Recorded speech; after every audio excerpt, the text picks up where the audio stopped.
เกี่ยวก็ไปลองเอาเงินเต้กว่าเรียกเงินตู้เสียวแลมาจ่ายอันว่าในขณะเขาก็ยามปันฟังพี่น้องได้ก็ได้เสียวเขากูก็อยู่คณะเสื่อนโดยจอมเขาเงาอันเขาใกล้ปืนเพใกล้หายงานเนี่ยคณะ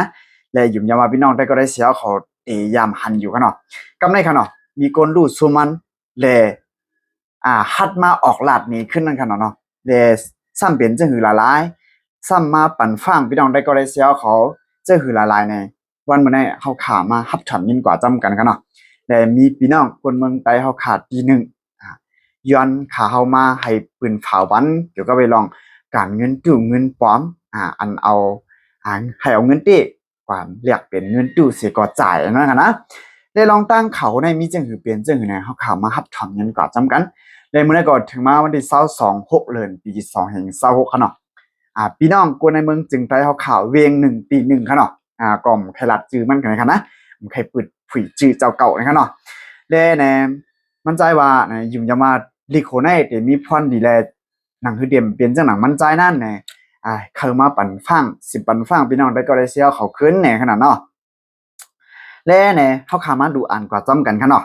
พื้นดิกป่องแรงแหน่ถึงก็เจอยุ่มง่ายอ่อนตั้งสุดเขาย้อนตกดักเหม่อสูงถึงพี่น้องก็เขาเจออันเจอตื้อเนียงอินเทอร์เน็ตอันนั้นออนไลน์ดังเซ็งอยู่ข้อหนังย้ำเดี๋ยวในจึงป้นหยอกแลนเก้ากินเงินเปิ้นก่อมีมากุไลดังขะเย้าเมื่อป้นมาหมอกเลินไปนั่นข้าเฮามีตัวทบลองหยุ่มย้ำเปิ้นง่ายก็เปิงหนึ่งเป็นย้อนล้อภาพก็เปิงหนึ่งขะเย้าย้ำหนังนั้นเขาในก็เปิดกวัดเงินตอนตาเตเจอตื้อเตแลถึงตีไลตกลงเสิร์ป้าเงินสุนตัวเขาอันเตลงตึ้นเฮ็ดกันไปหมักมีจอมหลองนอนฝันเขานั่นเสหวังว่าเตไลเงินกวนใหญ่มาไหนแลเขาก็รวมเงินไหนเมียนเย้าว่นหนังในเสจังเอาเงินสุนตัวเขา50,000นั่นส่งปันมันเนขีเปเสียวเฮามันส่งถึงตีในเสเผื่อว่าไล่เงินเย้าหมอก2-3วันในแต่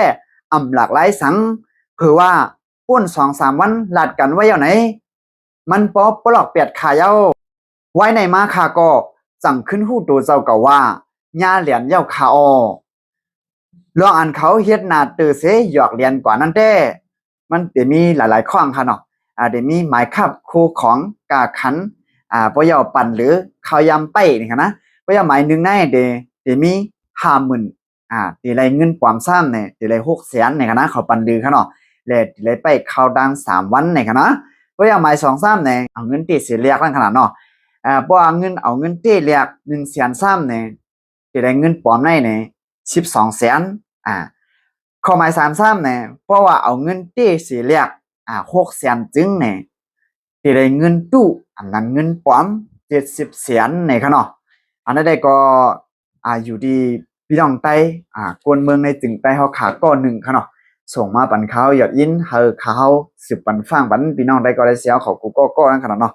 อันนั้นได้ก็อย่าไปยุ่งง่ายล่าๆค่ะเนาะเพราะมันจ่ายเลยได้ก็เขาก็จ่ายแล้วค่ะนะเฮาดาวหลวงว่าปันเฮาเรียกคำดาวโหลไล่ปืนเผาขนาดเนาะแต่ก้นเจือนเปลี่ยนยื้อก็เป็นก้นเจือนยุ่งง่ายนั่นขนาดเนาะย้อนนั้นทางสติกันกูก็เผามันเสียกรรมขนาดมาสูงตังหมดตังเสียงค่ะ